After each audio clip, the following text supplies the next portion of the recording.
It was December 12th, 2025 at 2:47 a.m. when an overwhelming restlessness, a burning in my chest I couldn't explain, drove me to the ancient redwood forest grove just outside my home, and there, surrounded by towering sentinels that had witnessed 1,000 years of human history, their massive trunks disappearing into darkness above, while the forest floor lay carpeted in soft needles and filtered moonlight, Jesus appeared before me with tears streaming down his face and spoke words that shattered everything I thought I knew. Jonathan, before this night ends, I need you to understand something that will save thousands of souls. Time is collapsing. Midnight approaches not just on your clock, but on heaven's calendar, and those who see your message before the clock strikes 12, they are marked. They are chosen. They are mine. Not everyone who sees this message is meant to see it. Some will scroll past, some will ignore it, but you've been marked. Listen, before I go any further, I need you to do something. If you're struggling right now, if you're carrying burdens that feel too heavy, if you're wrestling with questions that keep you awake at night, if you feel like you're running out of time, I want you to type your prayer request in the comments. Right now, don't wait. Because what I'm about to share with you, what Jesus revealed to me in that forest, it's connected to your breakthrough. It's connected to why you can't sleep tonight. It's connected to why your fingers stopped scrolling and your eyes landed on these words at this exact moment. And if you're a true believer, if you're hungry for genuine encounters with Jesus, not religious performances, hit that subscribe button, because what's coming in this message across these next few nights of revelation will separate the curious from the called, the entertainment seekers from the desperate, the religious from the real. Some of you know me from The Chosen, where I have the profound honor of portraying Jesus. But I need you to understand something crucial. What I'm about to share has nothing to do with acting, nothing to do with scripts, nothing to do with cameras or sets or production schedules. What happened to me in that redwood forest over 3 consecutive nights changed me at a cellular level. It wrecked me, it rebuilt me, and it gave me a message that burns in my bones, a message specifically for you right now before midnight strikes. The temperature that first night had dropped to 38 degrees. I remember because I could see my breath, these small clouds of vapor disappearing into the darkness between those massive trees. I hadn't planned to be there. I was supposed to be sleeping. I had early morning commitments, but someone, pulled me from my bed with an urgency I couldn't resist. I'd thrown on jeans, a heavy jacket, boots. I'd grabbed my phone for light, and I'd driven 15 minutes on empty roads to this grove I'd discovered months earlier, a place where the redwoods grew so tall and so close together that even in daylight, you felt like you were standing in a cathedral. At night, in the small hours before dawn, it felt like standing at the edge of eternity. The forest was completely silent when I arrived. No wind, no animals. Even my footsteps on the needle-covered ground seemed muffled, absorbed by the ancient wood surrounding me. I walked maybe 200 yards in, following the beam of my phone's flashlight, until I reached the center of the grove where the oldest trees stood. 7 massive redwoods arranged in a near-perfect circle, their bases so wide that 3 men couldn't wrap their arms around them. That's when I felt it, a presence. The air pressure changed, the temperature dropped another 10 degrees in an instant, and the silence became so profound it hurt my ears, like all sound had been vacuumed out of existence. I turned off my phone's light, and in the darkness he appeared, not gradually, not like a fade-in. One moment there was nothing, and the next moment Jesus stood 15 feet in front of me, and light emanated from him. Not harsh, not blinding, but steady and warm, like firelight, like sunrise, like every comforting illumination you've ever experienced compressed into the form of a man.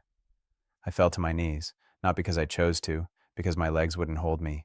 He was wearing simple robes, exactly as I'd imagined him countless times while preparing for The Chosen. But this was different. This wasn't imagination. This wasn't visualization. This was solid, real, more substantial than the ancient trees, more present than my own racing heartbeat. And he was weeping. Tears ran down his face in continuous streams, catching the light he emanated, looking like liquid silver in the darkness. His eyes, I can't describe them adequately, held more pain than I'd ever witnessed, but also more love. Infinite pain meeting infinite love in the same gaze. "Jonathan," he said, and his voice was both whisper and thunder, intimate and overwhelming. "Do you know what time it is?" I tried to answer. My mouth opened, but no sound came out. Finally, I managed. It's almost 3 in the morning." "No," he said, and he moved closer, his movement causing the shadows to dance across the massive tree trunks. I'm not asking about your watch. I'm asking if you understand what hour we've entered. Heaven's clock, eternity's calendar. Do you know how close we are to midnight? The way he said midnight sent ice through my veins. I don't understand, I whispered. He knelt down in front of me, right there on the forest floor, so close I could have touched him. The light from his presence illuminated the texture of the redwood bark behind him, showing patterns and depths I'd never noticed before. Everything became hyper-real, the smell of the forest floor, rich and loamy, the feeling of cold air in my lungs, the sound of my own heartbeat.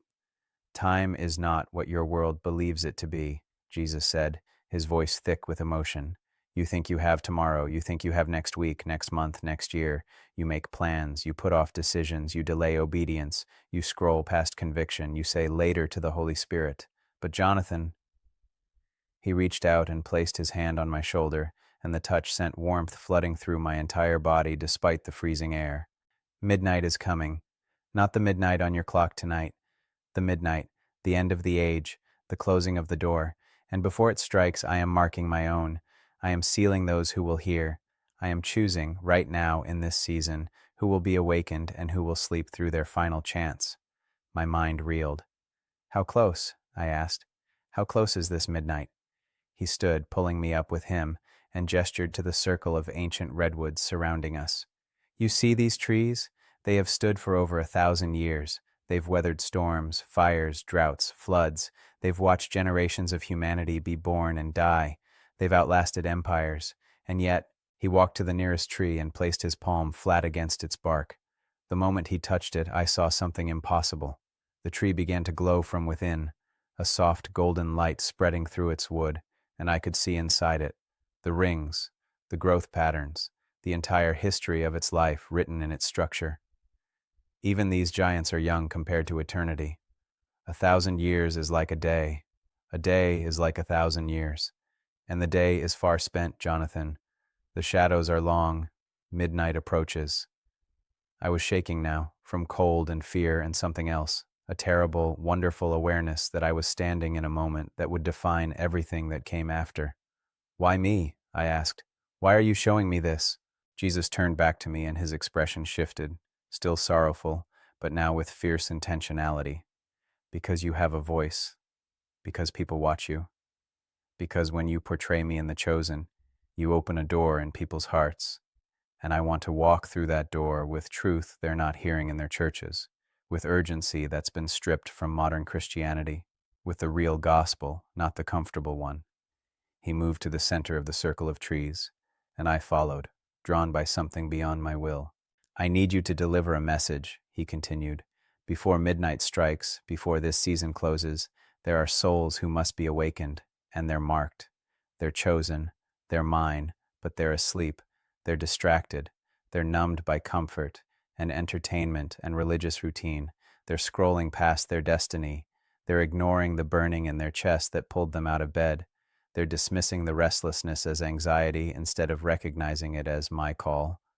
What's the message? I asked, my voice barely audible. He stepped closer again, and the light from his presence grew brighter, illuminating the entire grove. I could see now that mist was forming in the cold air, swirling around us, catching the light, creating an otherworldly atmosphere. The message is this, Jesus said, his voice rising in intensity. If they see your words before midnight strikes, before their personal deadline, before their moment of decision passes, it's because I have chosen them, not randomly, not accidentally. I have orchestrated every circumstance of their life to bring them to this precise moment. The fight with their spouse that made them unable to sleep, the financial pressure that has them awake and anxious, the sense of purposelessness that drove them to their phone at 2 a.m., the grief that won't let them rest, the question that haunts them, the sin that shames them, the dream that calls them. All of it has been leading to this moment, to these words, to this encounter. I was crying now, tears hot on my cold cheeks. And what do they need to do? They need to stop ignoring the signs, he said, and suddenly the forest erupted with sound, wind rushing through the canopy far above us, causing the massive trees to creak and groan, their branches swaying despite their enormous size. They need to stop scrolling past their conviction. They need to stop putting me off until tomorrow, because tomorrow is not guaranteed, and even if their physical tomorrow comes, their spiritual opportunity may have passed. He raised his hands, and as he did, I saw something that made my heart nearly stop. Above us, between the towering trees, the sky became visible, and it wasn't the normal night sky. It was filled with activity, angels moving, spiritual warfare raging, destinies being written and sealed, and a great clock, impossible and cosmic, its hands moving toward 12. "Show them this," Jesus said, and suddenly I was no longer just standing in the forest. I was seeing through his eyes. I saw a woman in Ohio, sitting on her couch at 2:30 a.m., unable to sleep, scrolling through her phone with tears on her face, feeling utterly alone. And I saw that her entire life had been orchestrated to bring her to this moment, to see this message, because she was marked for a ministry that would save her daughter from suicide, but only if she responded before her window closed. I saw a man in Texas, in his truck, parked outside his house because he couldn't face going inside to his failing marriage. He was watching videos on his phone, trying to distract himself from his pain, and I saw that he was marked, chosen for a breakthrough that would not only restore his marriage but make him a counselor to thousands of other men. But the door was closing, the midnight was approaching, and if he scrolled past this message, he would miss his moment. I saw a teenager in Florida hiding in her bathroom, wrestling with thoughts of ending her life, convinced she had no purpose. And I saw that she was marked, specifically chosen, desperately loved, called to a destiny so beautiful it would make angels weep. But she had to hear the message now, before darkness convinced her there was no tomorrow. Vision after vision flooded through me. Hundreds, thousands. People in every state, every situation, every stage of crisis and crossroads. And all of them had one thing in common. They were awake when they should be sleeping, restless when they should be comfortable, searching when they should be settled. Because they were marked. Because heaven had chosen them. Because their midnight was approaching. When the vision stopped, I collapsed forward, catching myself on my hands and knees on the forest floor. The cold earth pressed against my palms. My breath came in ragged gasps. Jesus knelt beside me again, his hand on my back. "This is too much," I gasped. How can I possibly convey?" "You don't have to convey it all," he said gently. "You just have to be faithful to share what I show you. Those who are truly marked will recognize themselves in your words. They'll feel the burning intensify. They'll know that this message is for them." I looked up at him through my tears. "When do I share it?" "Today, December 12th. And you tell them that if they see it before midnight strikes, before their personal clock hits 12, they need to respond. They need to leave a prayer request. They need to subscribe as an act of faith. They need to stop scrolling and start seeking. Because I'm about to move in their situation in ways they cannot imagine, but they have to give me their yes. They have to stop ignoring the call." The wind died down. The supernatural activity in the sky faded. The light from Jesus began to dim slightly, and I felt the weight of normal reality beginning to return. "Is this all?" I asked. "Is this the whole message?" He smiled for the first time, sad but genuine. "This is only the beginning. Meet me here tomorrow night, same time. What I've shown you tonight is the invitation. Tomorrow night, I'll show you the cost of ignoring it. And the night after that..." He paused, standing, the light around him pulsing once more. "The night after that, I'll show you what happens when someone who's marked says yes." Then he was gone, not gradually, just gone. The normal cold of the night crashed in around me. The normal darkness, my eyes struggling to adjust now. The normal sounds of the forest, a distant owl, the creak of branches, my own shuddering breath. I don't know how long I sat there. Maybe 10 minutes, maybe an hour. Time had become elastic, meaningless. But when I finally stood and walked back through the grove to my car, I felt different, heavier, more purposeful, terrified and exhilarated in equal measure. And burning in my chest was one singular conviction. I had to share this. I had to get this message out. Because somewhere, right now, you're reading this. You're marked. You're chosen. Heaven has orchestrated everything to bring you to this moment. The question is, will you recognize it? Will you stop scrolling? Will you leave your prayer request? Will you subscribe as an act of faith that says, yes, I'm marked, I'm chosen, I want everything God has for me? Or will you let midnight strike while you're still sleeping?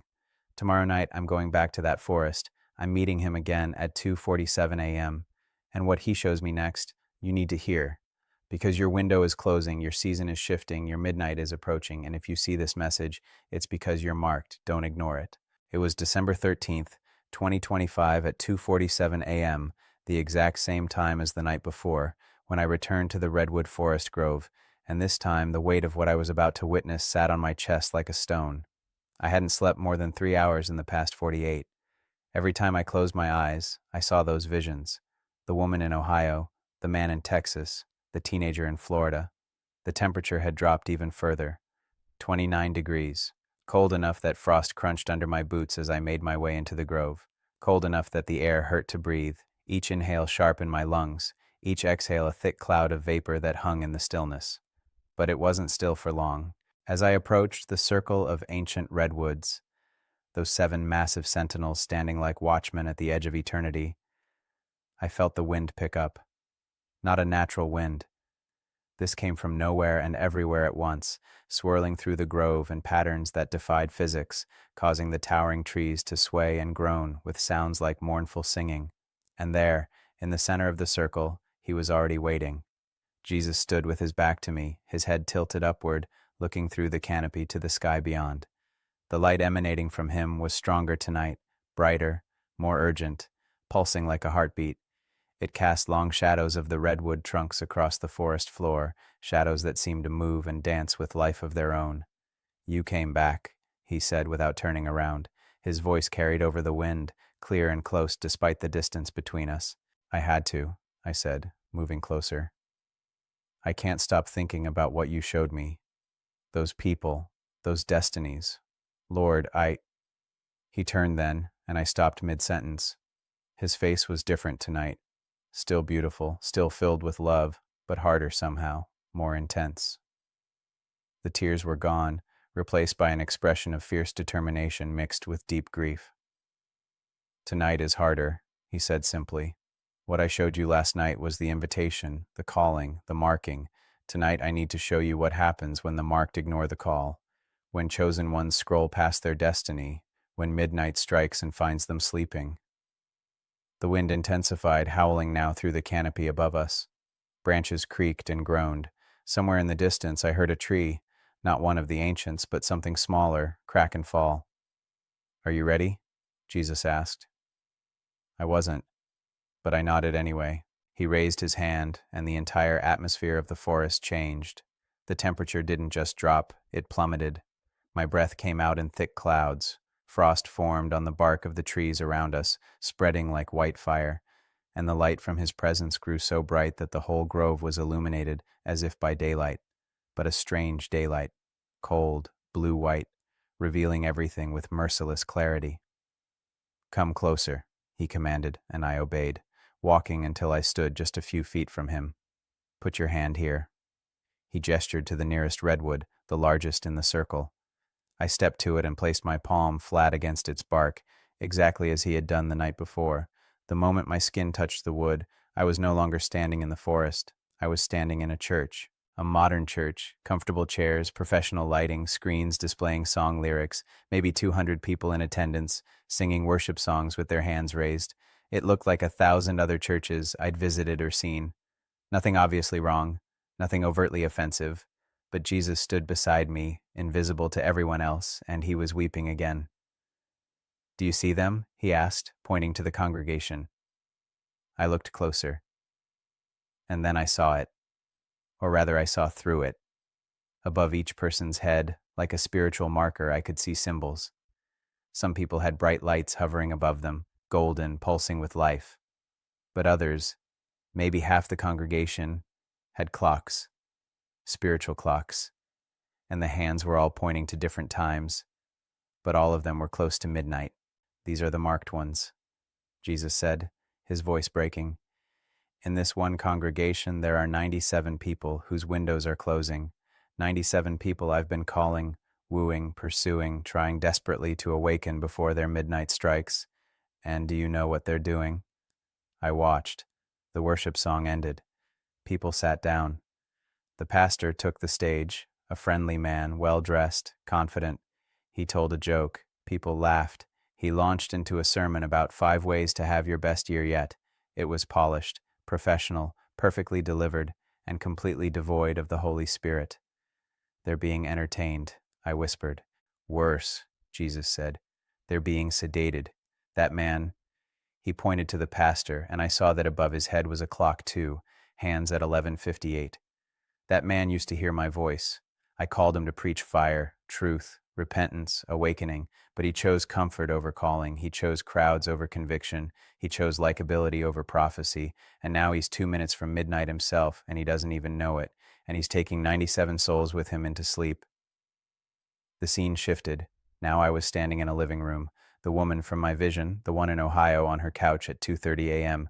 I recognized her instantly. She was there, phone in hand, scrolling. Her face was puffy from crying. The TV played mutely in the background.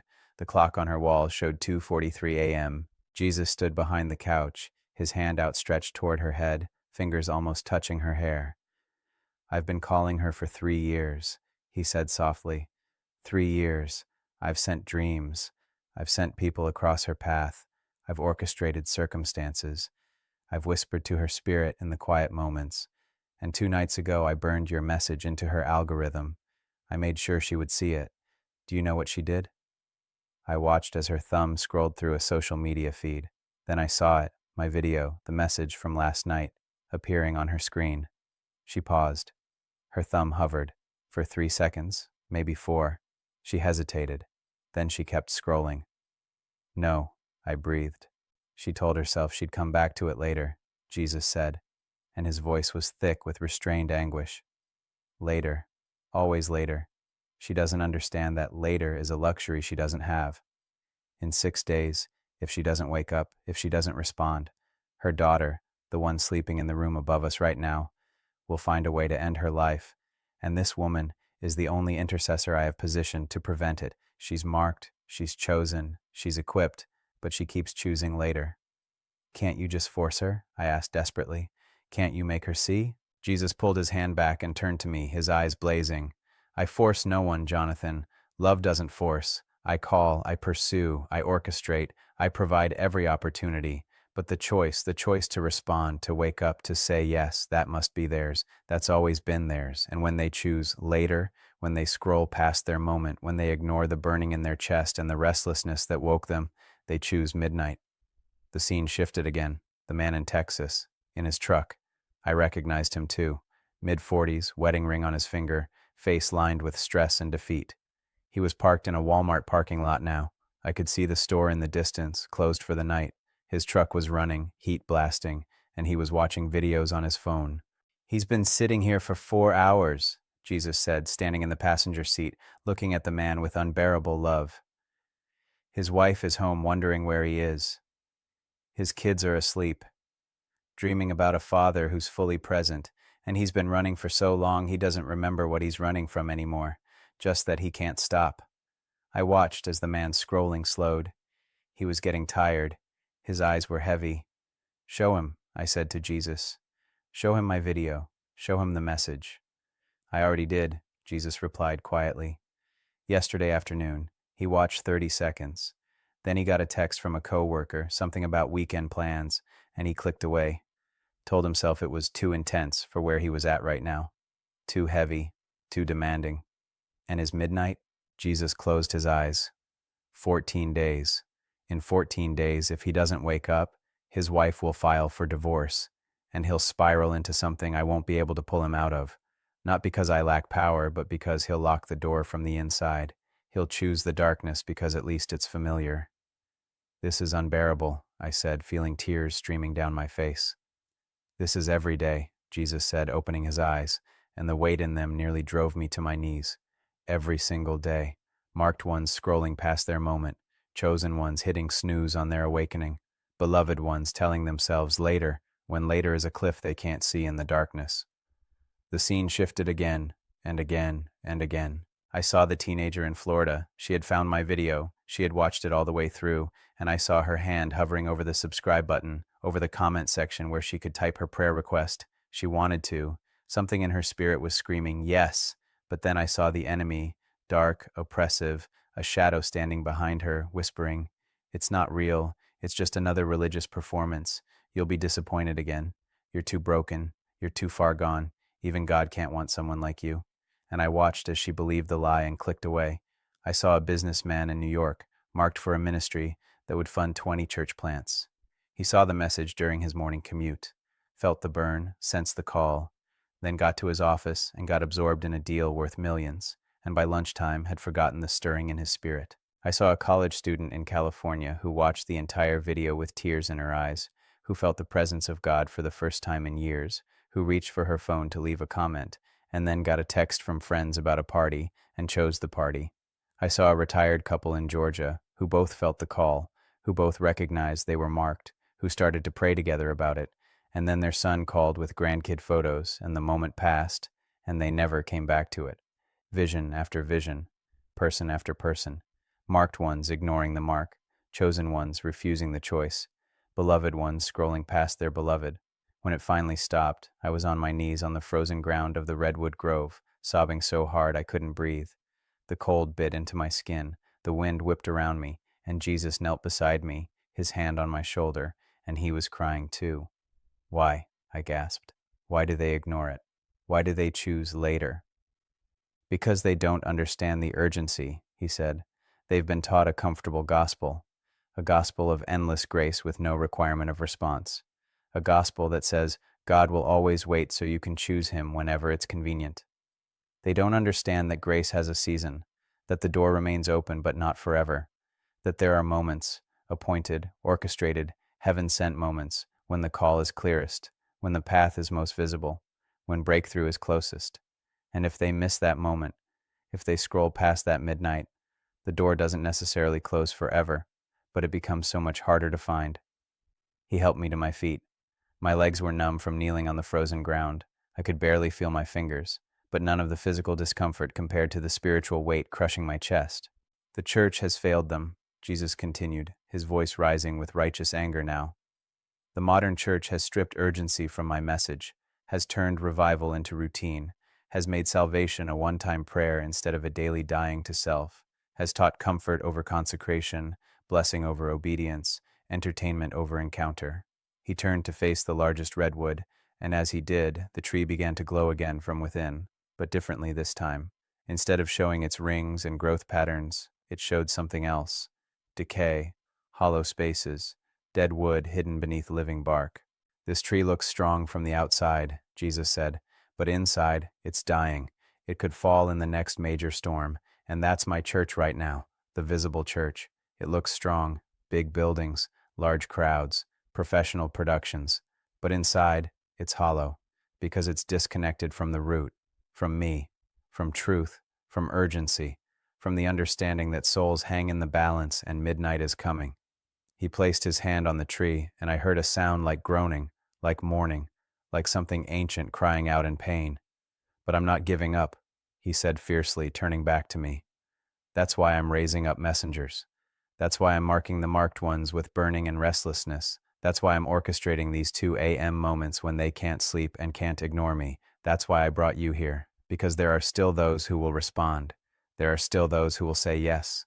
There are still those who will stop scrolling and start seeking." The wind began to die down, the supernatural cold started to ease, the light from his presence dimmed slightly, becoming less harsh, more gentle. "Tomorrow night," he said, "meet me here one more time, same time, and I'll show you what happens when a marked one says yes, when someone stops scrolling and starts responding, when midnight is approaching but they wake up just in time. I'll be here," I promised. He smiled, sad but genuine. "I know you will. You're marked too, Jonathan. Your midnight was approaching when I called you to the chosen. You were drifting, questioning, losing hope, and you said yes, and look what happened." Then he was gone. The forest returned to normal, dark, cold, silent except for the wind in the canopy far above. I stood there shivering, my tears frozen on my cheeks, my heart shattered and rebuilt simultaneously. And as I walked back to my car, one thought consumed me. I have to share this. I have to make them understand. Someone reading this right now is the woman in Ohio whose daughter needs her intercession. Someone is the man in Texas whose family needs him awakened. Someone is the teenager in Florida teetering on the edge. Someone is marked, chosen, called, and they keep scrolling. If that's you, if you feel the burning in your chest right now, if you recognize yourself in these words, if you've been waking up at odd hours with unexplainable restlessness, I'm begging you, don't scroll past this. Don't tell yourself later. Leave your prayer request right now. Subscribe as an act of faith. Let this be the moment you stop running and start responding, because midnight is coming, and later might be too late. Tomorrow night, I'll share what happens when someone says yes before their midnight strikes. You need to hear it, but more than that, you need to be it. It was December 14th, 2025 at 2:47 a.m. when I returned to the Redwood Forest Grove for the third and final night, and this time everything was different. The moment I stepped out of my car, I felt it. The air itself seemed charged, electric, humming with an energy that made the hair on my arms stand up. The temperature had risen slightly, maybe 35 degrees, but the atmosphere was thick, heavy, pregnant with something about to be born.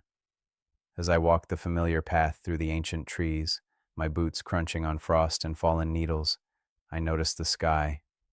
Even through the dense canopy, I could see it. Clouds rolling in, massive and dark, moving fast from the west. Lightning flickered in the distance, silent this far away, illuminating the undersides of the clouds in brilliant flashes of white and purple. A storm was coming. Not just any storm, I could feel it in my bones. Something significant, something symbolic, something ordained for this exact moment. When I reached the circle of 7 ancient redwoods, Jesus was already there, but he wasn't alone. Angels surrounded him. I counted 7 of them, one standing beside each massive tree, as if they'd been assigned as guardians or witnesses. They were tall, easily 8 or 9 feet, wearing armor that seemed to be made of light itself, holding swords that blazed with fire. Their faces were both beautiful and terrifying, and when they looked at me, I felt seen in a way that was almost unbearable. Every hidden thing, every secret thought, every moment of my life evaluated in an instant. But Jesus stood in the center, and his appearance had changed again. Tonight, he wasn't weeping. Tonight, he wasn't grieving. Tonight, he blazed with glory. His robes were brilliant white, whiter than anything I'd ever seen, and his eyes were like flames, burning with intensity and power and absolute authority. When he looked at me, I felt simultaneous terror and overwhelming love. "Jonathan," he said, and his voice was different too, stronger, more commanding, carrying the weight of eternity. "Tonight, you will see what happens when the marked say yes, when the chosen respond, when someone stops scrolling and starts seeking before their midnight strikes. Are you ready?" Thunder rumbled overhead, much closer now. The wind picked up, whipping through the grove, causing the massive trees to sway and groan. The angels didn't move, didn't even seem to notice the wind, standing perfectly still like statues carved from light. "I'm ready," I said, though my voice shook. Jesus raised his hand, and the largest redwood, the one I'd touched the previous nights, began to glow. But this time, instead of showing decay or history, it became like a window, a portal, and through it, I could see everything. "Watch," Jesus commanded. The first vision hit me like a physical force. I saw the woman in Ohio, the one who had scrolled past the message 2 nights ago, but now I was seeing her again, and the timeline had changed. This time, she didn't scroll past. This time, she stopped. Her thumb hovered over the video, and this time she felt it. The burning in her chest intensified. Tears spilled down her cheeks, and she whispered, okay, I'm listening." She clicked the video. She watched all the way through, and when it ended, she didn't hesitate. She left a prayer request. "My daughter. Please pray for my daughter. I feel like I'm losing her and I don't know what to do." And the moment she hit send, everything changed. I watched as the spiritual realm erupted around her. Angels, 3 of them, appeared in her living room, moving into position. One stood at the door to her daughter's bedroom upstairs. One stood behind the couch where she sat. One positioned himself at the window, sword drawn, facing outward. "Do you see?" Jesus said, standing beside me, watching the same vision. The moment she responded, the moment she said yes, I deployed reinforcements. Her obedience opened a door. Her faith created a pathway. Her willingness to be marked became her daughter's protection. I watched as the woman put down her phone and felt a sudden overwhelming urge to pray, not comfortable prayers, desperate prayers, warfare prayers. She got on her knees right there in her living room at 2:47 a.m. and began to intercede for her daughter with a fervor I could feel even through the vision.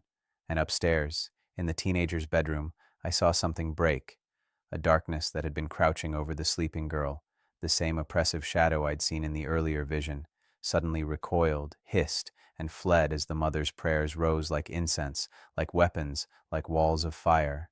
The girl's eyes opened.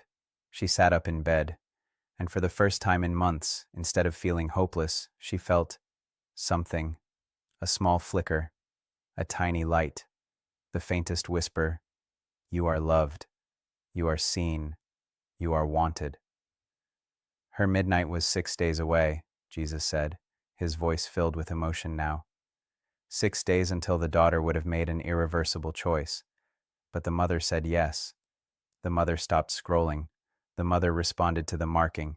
And now, he gestured to the vision, where I saw the timeline extending forward, showing days and weeks and months ahead. Now the daughter will live. Not only live, but thrive. In 3 years, that girl will stand in front of a youth group of 200 teenagers and share her testimony, and 73 of them will give their lives to me because of her story.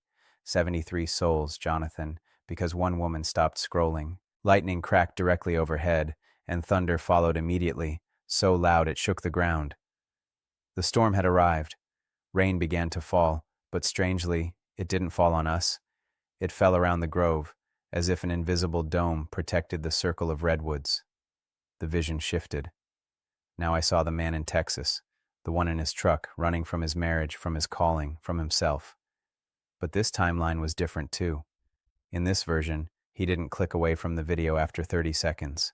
In this version, someone, stopped him. I watched as his finger moved to swipe away, and then he heard it. Not audibly, but in his spirit. A voice. My voice. The voice of the Father. This is your moment. Don't run from this one too. He froze. His hand dropped. He turned the volume up and watched the entire video.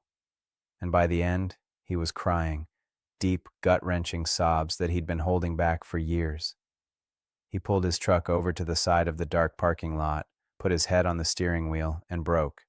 "I can't do this anymore," he said out loud, alone in his truck. "God, I can't keep running. I can't keep pretending. I can't keep dying inside while smiling outside. If you're real, if this message is from you, I need you to help me. Please, please, help me." And the moment those words left his mouth, Jesus appeared in the passenger seat of that truck, invisible to the man's physical eyes, but I could see him. Jesus reached over and placed his hand on the man's back, and I watched as something broke. Chains, spiritual chains wrapped around the man's chest, his mind, his heart. Chains of shame, fear, pornography addiction, depression, abandonment wounds from his own father. They shattered. They fell away like rust, like ash, like nothing. The man gasped, sitting up straight, his eyes wide. "What was that?" he whispered. "What just happened?" "Freedom," Jesus said, though the man couldn't hear him audibly. "You just said yes before your midnight struck, and now I can work." I watched the timeline extend forward. The man drove home. He woke his wife. He confessed everything, the running, the hiding, the addiction, the fear. And instead of anger, she wept with him. They prayed together for the first time in 5 years. They called a counselor in the morning.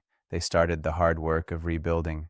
And I saw further, 2 years ahead, where this same man stood in a church, giving his testimony to a men's conference. 300 men in the audience, and at the altar call, 147 of them came forward, weeping, ready to stop running, ready to break their own chains. 147 marriages saved, 147 families restored, generations impacted, because he stopped scrolling, Jesus said, because he said yes, because he responded to the marking before his 14-day deadline. Thunder boomed again. Lightning struck somewhere close. I saw the flash illuminate the entire forest. The angels around us began to glow brighter, their swords raised, and I realized they were worshiping, responding to what Jesus was showing me. The vision shifted again, faster now. I saw the teenager in Florida, the one who had almost subscribed, who had almost left her prayer request, but had believed the enemy's lie that she was too broken. This time, the vision showed her scrolling through comments on the video. She was reading what others had written: desperate prayers, broken hearts, people just like her. And then she read one comment that stopped her cold. It was from someone her age. "I tried to end it 3 times. I thought God couldn't possibly want me. But this message saved my life. If you're reading this and you feel alone, you're not. You're marked. You're chosen. Don't give up." The girl stared at those words. Tears filled her eyes, and with trembling fingers she typed her own comment. "I don't know if anyone will see this. I don't know if God even knows my name, but I'm tired of fighting alone. Please pray for me." And the moment she hit send, the exact moment, I saw Jesus appear in her bathroom where she sat on the floor. He knelt in front of her, and even though she couldn't see him with her physical eyes, she felt him. She felt arms around her. She felt a presence so overwhelming, so loving, so accepting that she began to weep uncontrollably. "I see you," Jesus whispered, his arms around her. "I know your name. I've called your name since before you were born. You are marked. You are mine. And I have such plans for you, plans so beautiful they would take your breath away." She couldn't hear the words, but she felt them. In her spirit, she knew. She knew she wasn't alone. She knew she was seen. She knew she was loved. And I watched the timeline extend 6 months ahead, where this same girl was leading a social media ministry reaching thousands of teenagers with the message of hope. 3 years ahead, where she was speaking at schools, preventing suicides, saving lives. A decade ahead, where she had founded an organization that had intervened in over 10,000 potential teen suicides, 10,000 lives, because one girl stopped scrolling and left a comment. "Do you see now?" Jesus said, turning to me, his face radiant with joy and tears. "Do you see why I'm so desperate to mark them?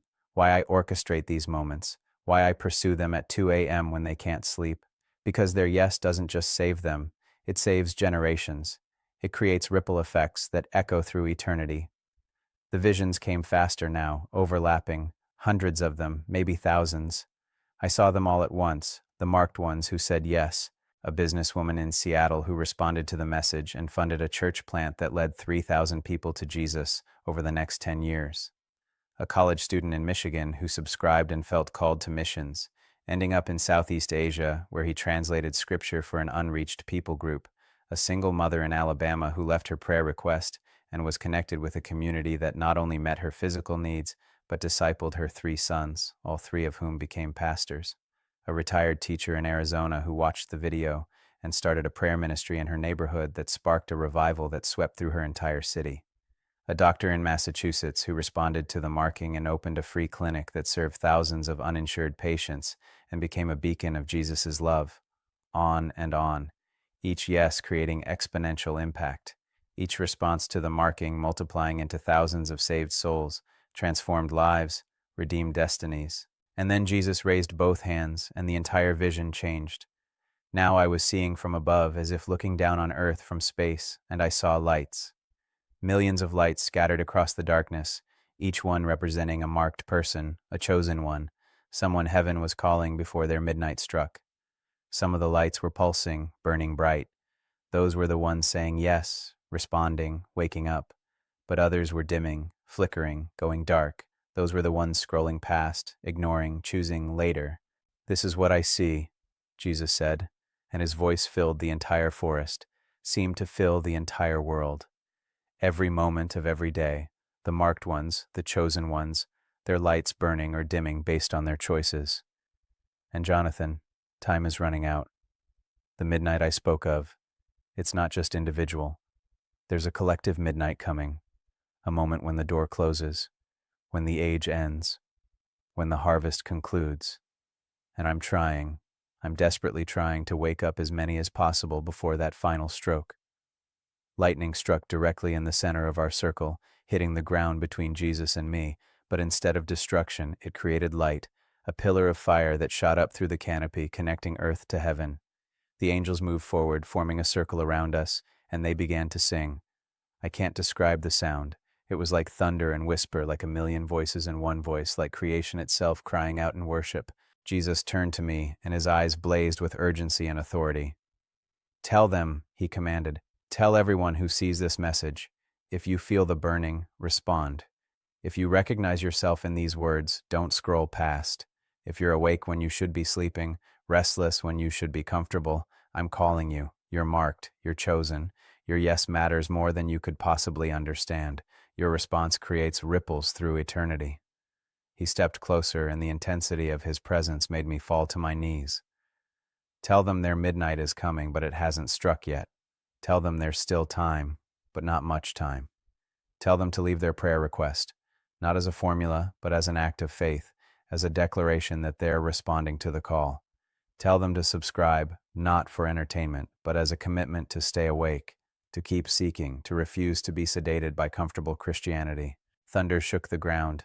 Rain poured in sheets just beyond our protected circle. The storm raged all around us, but in the center we were held in perfect peace, perfect clarity, perfect power. And tell them, Jesus said, his voice dropping to a fierce whisper, that I love them more than they can comprehend, that I've orchestrated everything, every pain, every struggle, every restless night, to bring them to this moment. That their past doesn't disqualify them, that their brokenness doesn't disqualify them, that I specialize in using the marked, the scarred, the broken ones who said yes when they were supposed to say no, who stood up when they were supposed to stay down, who responded when everyone else scrolled past.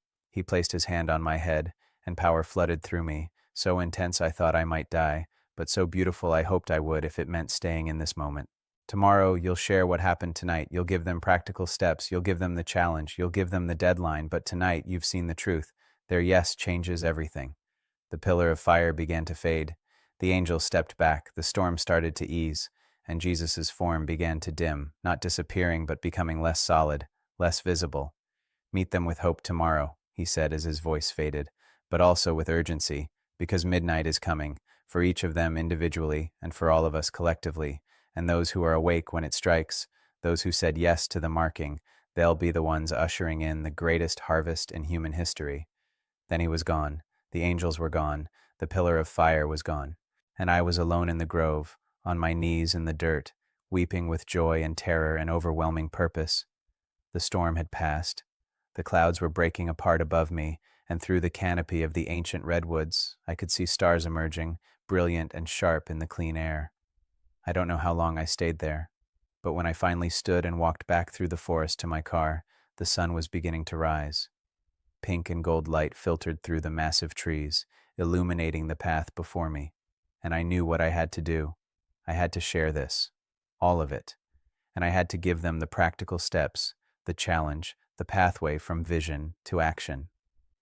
Because you've seen this message before midnight struck. You're marked, you're chosen, and tomorrow I'll show you exactly what to do about it. It's December 15th, 2025, and I'm sitting here in the early morning light, looking at the path that leads into the redwood grove where everything changed. I drove back here at sunrise, not because Jesus called me to another supernatural encounter, but because I needed to see it again. I needed to stand in the place where heaven broke through and remember every word, every vision, every revelation he gave me over those 3 nights. The forest looks different in daylight. The massive redwoods that seemed like towering guardians of eternity in the darkness now stand peaceful, almost gentle, their bark warm in the rising sun. The frost has melted. Birds are singing.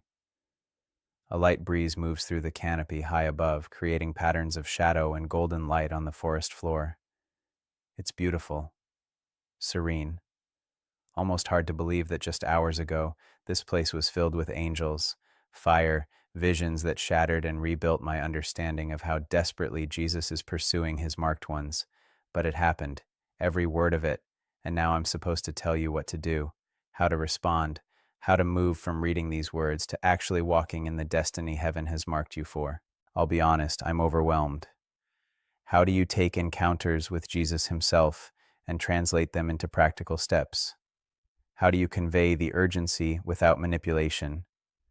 How do you issue a challenge that changes lives without it sounding like just another Christian self-help program? But then I remember what he said on that 3rd night, his hand on my head, power flooding through me. Tell them their yes changes everything. So here's what I know. Here's what he showed me. Here's your pathway forward. First, you need to understand something crucial. If you've read this far, you're marked. I don't say that lightly. I don't say it to manipulate you or to make you feel special in some shallow way. I say it because over 3 nights, Jesus showed me how he orchestrates everything, every algorithm, every moment of restlessness, every circumstance, to bring his chosen ones to their moment of decision.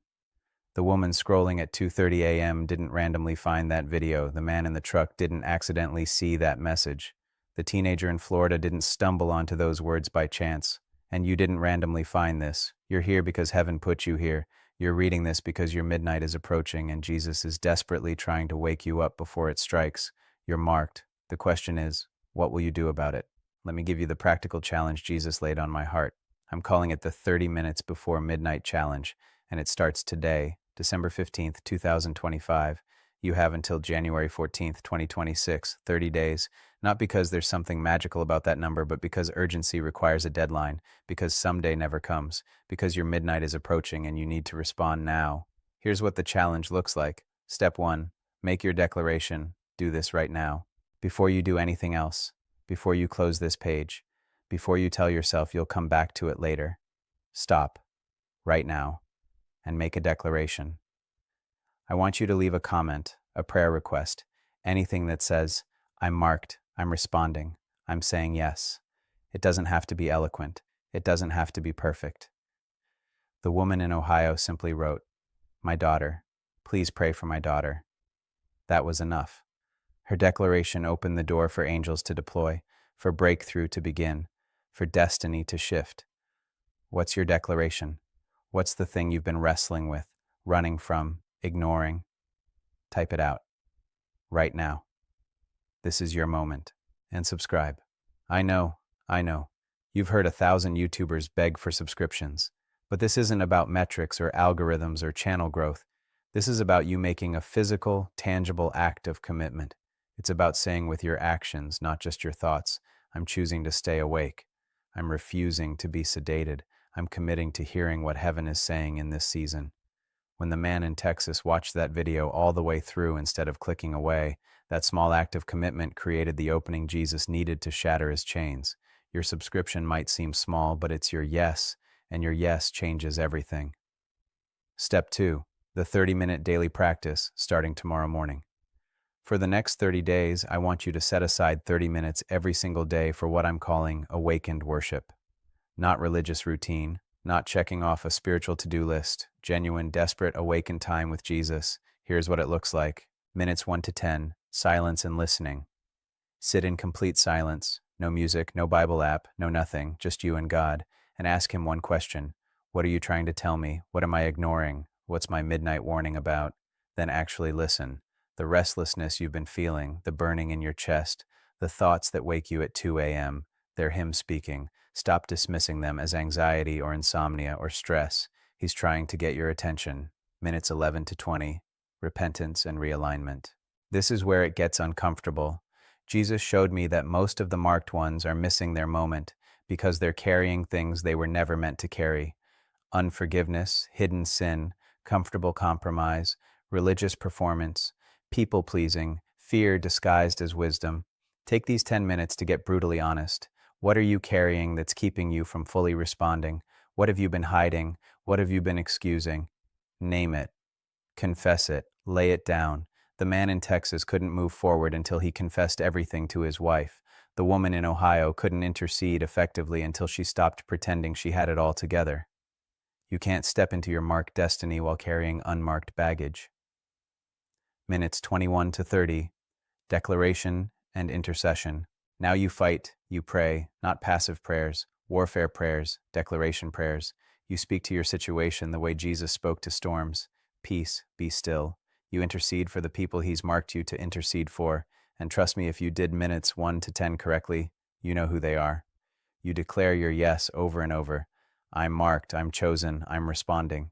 My midnight will not find me sleeping. My yes changes everything. Do this every day for 30 days. I don't care if you have to wake up earlier. I don't care if you have to skip your usual social media scroll. I don't care if it's inconvenient. Your destiny is worth 30 minutes. The lives you're called to impact are worth 30 minutes. The ripple effects that will echo through eternity are worth 30 minutes. Step 3, the accountability action within the next 48 hours. Jesus showed me something critical on that second night when I saw all those people scrolling past their moment. Most of them failed because they tried to respond alone. The woman in Ohio needed to make that declaration publicly so others could pray with her. The man in Texas needed to confess to his wife so she could walk the healing journey with him. The teenager in Florida needed to leave that comment so others could encourage her. You can't do this alone. You weren't meant to. So within the next 48 hours, I want you to tell someone. Not everyone. Not social media. One person. Someone who will take this seriously. Someone who will ask you in a week. Are you still doing your 30 minutes? Are you still saying yes? Have you seen breakthrough yet? Text them right now, call them tomorrow, meet them for coffee, and say, I've been marked for something. I don't fully understand it yet, but I'm responding, and I need you to hold me accountable. If you literally don't have a single person you could tell, if you're that isolated, that alone, then leave a comment saying so, and I promise you, this community will step in because you're not alone. The marked ones are all over the world, and we're waking up together. Step 4, the practical obedience, as he reveals it. Here's what I can't tell you, exactly what your marked destiny looks like. I don't know if you're called to intercession like the woman in Ohio, or healing like the man in Texas, or ministry like the teenager in Florida. I don't know if you're marked for funding the kingdom, or starting a church, or simply being a faithful parent who raises children who change the world. But Jesus knows, and if you do steps 1 through 3 faithfully, he'll tell you. When he does, when you're sitting in that silent 10 minutes and you hear him whisper the thing he's calling you to, you have to obey immediately. Not, Lord, let me pray about it for 6 months. Not, God, I'll do that after I finish this other thing. Not, maybe next year when I'm more prepared. Immediately, because here's what Jesus showed me on that third night. The marked ones who create the biggest impact, who see the most breakthrough, who usher in the greatest harvest, they're not the most talented or the most prepared or the most qualified. They're simply the most obedient. They're the ones who hear go and they go, who hear speak and they speak, who hear give and they give, who hear forgive and they forgive, who hear start and they start. Your immediate obedience is what separates you from everyone who's still sleeping. Now, let me address what some of you are thinking. But Jonathan, what if I fail? What if I say yes and then mess it up? What if I'm not strong enough or consistent enough or holy enough? Listen to me. On that first night in the grove, when Jesus showed me the scope of how many marked ones he's pursuing, I asked him, why do you choose broken people? Why not pick the ones who already have it together? And he smiled, that sad, beautiful smile, and said, Jonathan, I don't call the qualified, I qualify the called, and the ones who know they're broken, who know they're desperate, who know they have nothing to offer except their yes, those are the ones I can use most powerfully, because they don't trust in their own strength. They trust in mine. Your brokenness doesn't disqualify you. Your past doesn't disqualify you. Your failures don't disqualify you. Your weakness doesn't disqualify you. Your refusal to say yes, that's the only thing that disqualifies you. So, let me paint you a picture of what happens if you actually do this. If you actually make your declaration today. If you actually commit to 30 minutes every day for the next 30 days. If you actually tell someone and invite accountability. If you actually obey immediately when he speaks. I saw it in the visions. I watched the timelines extend forward. 6 months from now, June 2026, you're not the same person. The chains are broken, the clarity is overwhelming, the peace is real, and you're walking in your marked destiny, impacting lives in ways you couldn't have imagined back in December when you read these words. 1 year from now, December 2026, you're giving your testimony. Maybe to one person over coffee, maybe to a small group, maybe to hundreds. And someone hears your story of how you almost scrolled past, how you almost ignored the marking, how you almost let midnight strike while you slept, but you didn't. You said yes, and their life changes because of your obedience. 5 years from now, 2030, you're looking back at this moment as the hinge point, the before and after, the moment when everything shifted, and you're watching the ripple effects, the people you influenced who influenced others who influenced others, the exponential impact of one yes multiplied through time and eternity.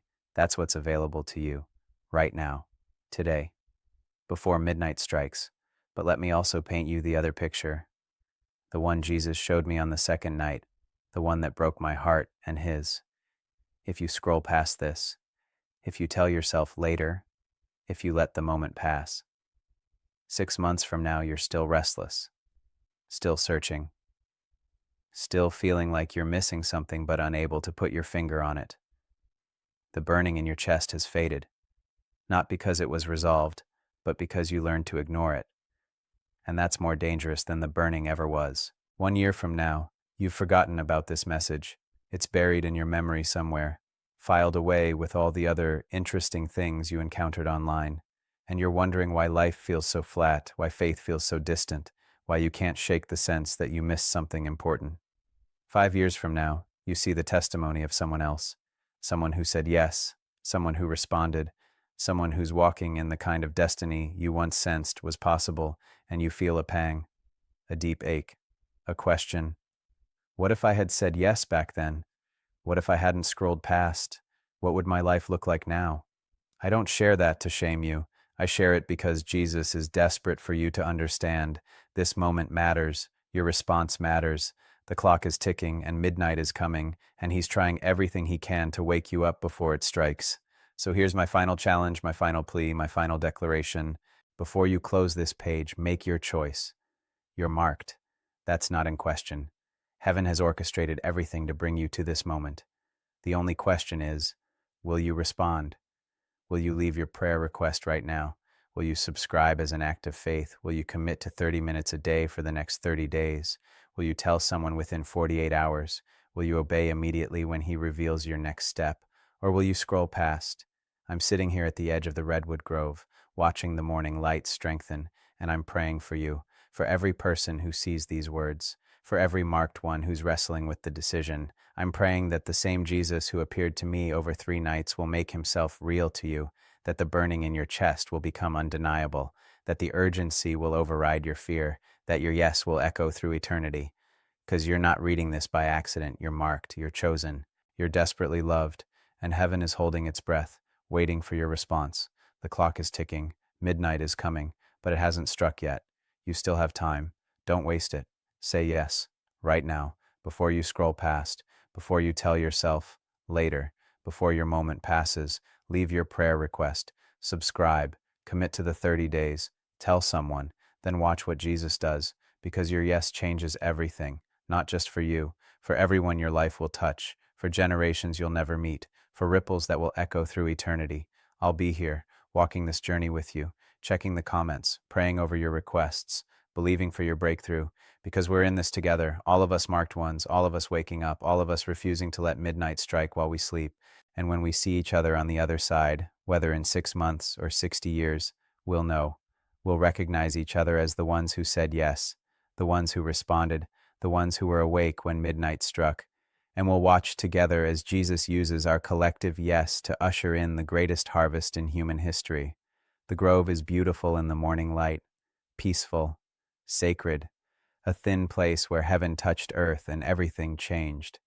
But the real thin place, the real point of encounter, isn't here in this forest.